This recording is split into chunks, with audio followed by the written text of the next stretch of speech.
Hello everyone, welcome back to Maverick Games, it's Dwayne here. Today we're going to jump in and talk a little bit about martial classes in the new 2024 player handbook, and specifically we're going to talk about the weapon mastery system. So buckle up, get your shield on, unsheath your sword, and let's get into it. Weapon mastery is a new system that attaches keywords to the various weapons in the game. These keywords can be utilized if a character has a weapon mastery slot and selects that weapon as part of his mastery. These choices can actually be changed after a long rest. Let's have a look at the specific keywords. There are only two weapons in the player's handbook that have the cleave property, and they are the Great Axe and the Halberd, both of which are two-handed weapons. If you hit a creature with a melee attack using this weapon, you can make a melee attack roll with the weapon against a second creature within 5 feet of the first one that is also within your reach. On a hit, the second creature takes the weapon's damage, but don't add the ability modifier to that damage, unless of course it's negative. You can make this attack only once per turn. Graze is an interesting one, and again, only two weapons in the player's handbook utilize this trait. If your attack roll with this weapon misses a creature, you can deal damage to that creature equal to the ability modifier that you use to make the attack roll. This damage is the same type dealt by the weapon, and the damage can be increased only by increasing the ability modifier.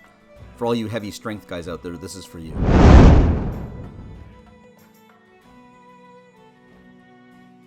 For all you simple weapon and scimitar wielders out there, this one should make you happy.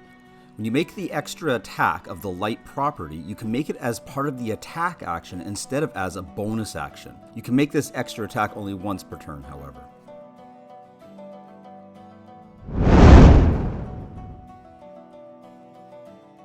This one is a favorite of mine, because it adds a narrative feel to combat. Very rarely do players actually utilize movement in a combat round. This mastery trait forces the issue.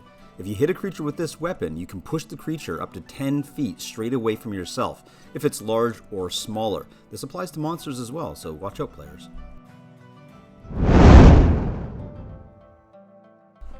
This one is kind of odd. While not causing any direct harm with its mastery, it does keep your opponent on their back foot during a combat.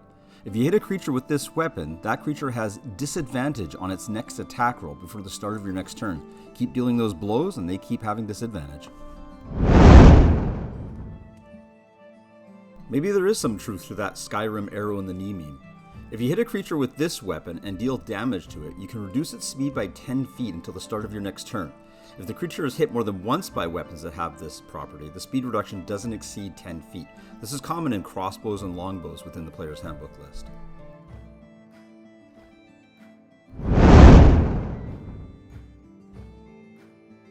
So all jokes aside, if someone's wielding a weapon with this property, it's a given that someone's going to get knocked down. I mean, it's in the name.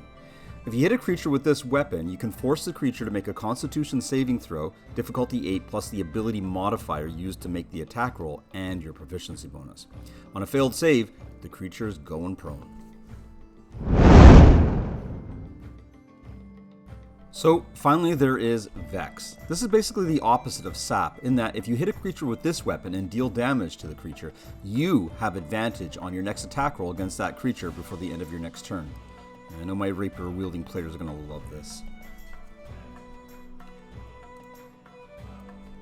Well, my friends, that pretty much covers the basics of weapon mastery. Remember that only martial classes gain the mastery traits, and don't forget, you aren't locked into a specific mastery. Use those long rests to reevaluate what weapons you want to use mastery with as your adventure progresses, just like a wizard preparing their spells. I hope you're all having fun playing Dungeons & Dragons, and we'll talk to you soon. Before you go, I need your help. I'm trying to grow the exposure of what we do here at Maverick Games. My goal is to actually bring information to parents and students for fun, academics, and even support of neurodivergency. Please subscribe and make sure you click on those notifications. I don't do paid ads or sponsorships. I hope that you can find content here that's enjoyable for yourself and maybe others. Thank you very much, and thanks for tuning in.